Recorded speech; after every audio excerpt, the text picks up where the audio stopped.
শুনেছ গতকাল milestone school and কলেজের উপর একটি প্রশিক্ষণ যুদ্ধ বিমান আছড়ে পড়েছে এবং এতে করে বিমানের পাইলট সহ বিদ্যালয়ের অনেক শিক্ষার্থী নিহত হয়েছে,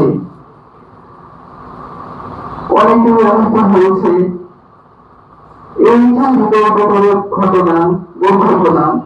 দুর্ঘটনায় নিহতদের স্মরণে আমরা সবাই মিলে 1 মিনিট নীরবতা পালন করব। 1, 2, 3, স্টার্ট।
Kita